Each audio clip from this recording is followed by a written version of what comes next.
ముందుకెళ్తాం. కాబట్టి ఇది ఓపెన్ సమావేశము. కేవలం సభ మీద ఉండే వాళ్ళు కాకోకుండా ఇమాములు మీ ముతువలీలు కూడా తప్పకుండా వస్తాయి అని మనం ముందుగానే జాగ్రత్తగా పడి ఈ రోజు నేను ఈద్గా మసీద్లో మన జాయింట్ యాక్షన్ కమిటీ వారు జమితుల్ వాళ్ళు నాకు చెప్తే ఒక కంప్యూటర్ పెట్టి అక్కడ వెరిఫికేషన్ ఓటర్ వెరిఫికేషన్ చేసుకుంటున్నాం. 2002లో ఉంటే ఇప్పుడు లింక్ అవుతుంది, 2002లో లేకపోతే ఇప్పుడు ఏం చేయాలనేది కూడా మనం చూసుకోవాల్సిన అవసరం ఉంది. అసలు హాస్యాస్పదం ఏమంటే 2002 ఓటర్ లిస్టు ఈరోజు అనంతపురంలో, రేపు జిల్లాలో, మర్నాడు రాష్ట్రంలో కూడా మా యొక్క పనితనాన్ని చూసి అందరూ కూడా మేము ఒక భాగం ఏర్పాటు చేసుకుంటాం. యునైటెడ్ జాయింట్ యాక్షన్ కమిటీ అనే స్థాయికి ఈరోజు యునైటెడ్ జాయింట్ యాక్షన్ కమిటీ ఏర్పాటు చేసుకున్నాం.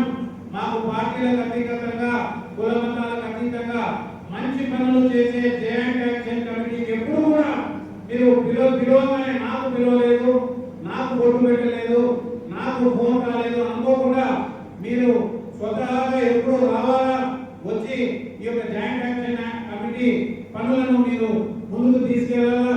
ఈ రోజు జాయింట్ యాక్షన్ కమిటీ ఫలానా అభ్యర్థికి ఫలానా పార్టీ వారికి ఎమ్మెల్యే అభ్యర్థిగా పెడుతున్నామంటే మేమందరం కూడా ఆ పార్టీ అభ్యర్థి గెలిపించుకునే స్థాయికి మీరంతా ఎదగాలని చెప్పి నేను ఈ సభాముఖంగా తెలియజేసుకుంటున్నాను. ఎందుకంటే మంచివారు అందరి పార్టీలలో ఉంటారు, చెడ్డవారు అన్ని పార్టీలో ఉంటారు, విమర్శలకు 10 మంది ఉంటారు, 90 మంది మంచి. అబ్దుల్ రసూల్ అడ్వకేట్ గారిని వేదికపైకి రావాల్సిందిగా మీ అందరితో సపోర్ట్ కావాలి.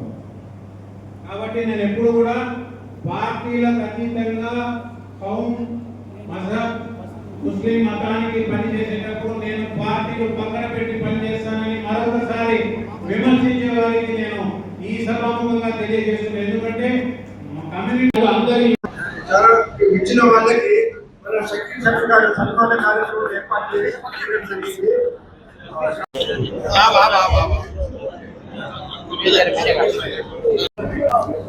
అనంతపురం పట్టణంలో ఈరోజు జాయింట్ యాక్షన్ కమిటీ ఆధ్వర్యంలో జిల్లాలోని అన్ని మసీదులు, ముతవల్లీలు, పేష్మాములు, ప్రజా సంఘాలు ఆధ్వర్యంలో ఈరోజు ఒక ఎస్ఐఆర్ గురించి అనేక అపోహలు ఉన్నాయి. ఆ అపోహలు తొలగిపోవాలా, ఎస్ఐఆర్లో మనము ఆ యొక్క పద్ధతులను ఎట్లా మనము అనుసరించి ఓటరుగా నమోదు చేసుకోవాలా, 2002 సంవత్సరం ఓటర్ లిస్టు ప్రకారం ఎన్ని ఓట్లు ఉన్నాయి, ఎవరి ఓట్లు లేవు, ఎందుకు ఇప్పుడు తీసేస్తున్నారు, తీసేయడానికి గల కారణాలేమి అనే దానిపైన క్లుప్తంగా ఈరోజు అవగాహన సదస్సు ఏర్పాటు చేశాము.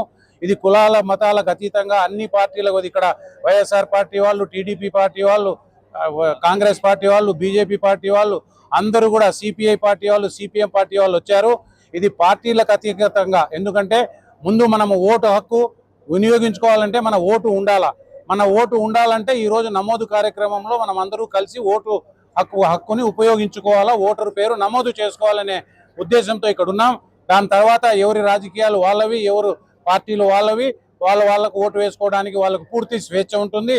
ఫస్ట్ ఓటర్గా ఉంటేనే, ఎందుకంటే ఈరోజు ఓటర్ కార్డు లేకపోతే రేపు ఆధార్ కార్డు తొలగిపోయే అవకాశం ఉంటుంది. ఆధార్ కార్డులో పేరు లేకపోతే పాస్పోర్ట్ తొలగిపోవాల్సి వస్తుంది, డ్రైవింగ్ లైసెన్స్ పోవాల్సి వస్తుంది. ప్రభుత్వ సంక్షేమ పథకాలన్నీ కూడా కుంటుపడి అవకాశాలు మన పిల్లలకు చదువులకు ఎక్కడైనా అడ్మిషన్లకు ఇబ్బందికరంగా ఉంటుంది. కాబట్టి ప్రతిదానికి ఓటర్ కార్డు ఉండాలి. కాబట్టి ఈ యొక్క అవేర్నెస్ కేవలం ఓటరు నమోదు కార్యక్రమము నమోదు చేసుకోండి అని, ఇది హిందువులు, ముస్లింలు అందరూ కూడా దీన్ని ఆచరించి, క్రిస్టియన్లు అందరూ దీన్ని అనుసరించి ఎస్ఐఆర్ ప్రోగ్రామ్ను మీరు అనుసరించి మీ పేర్లు నమోదు చేసుకోవాలా అనే ఉద్దేశమే తప్ప వేరే ఉద్దేశం కాదు. కాకపోతే ఇది ఇక్కడ ఈరోజు ముస్లిం మగత పెద్దలందరూ కూడా రేపటి నుంచి శుక్రవారం రోజున మసీదులలో ఎస్ఐఆర్ యొక్క ప్రాధాన్యత మరియు ఈద్గాలో ఎస్ఐఆర్ యొక్క ప్రాధాన్యత, దాని తర్వాత జిల్లా అధ్యక్షులు జాఫర్ గారి ఆధ్వర్యంలో ఒక ర్యాలీని త్వరలో నిర్వహించాలని అనుకుంటున్నాం. ప్రజలు మా యొక్క ఎస్ఐఆర్ ప్రోగ్రాముకు అందరూ సహకరించాలని పెద్ద ఎత్తున అందరికీ ఈ అవకాశం ఇచ్చిన వారందరికీ నేను ధన్యవాదాలు తెలియజేసుకుంటూ మీ ఎస్ఐఆర్ ప్రోగ్రాం విజయవంతం చేయాల్సిందిగా కోరుకుంటున్నాను.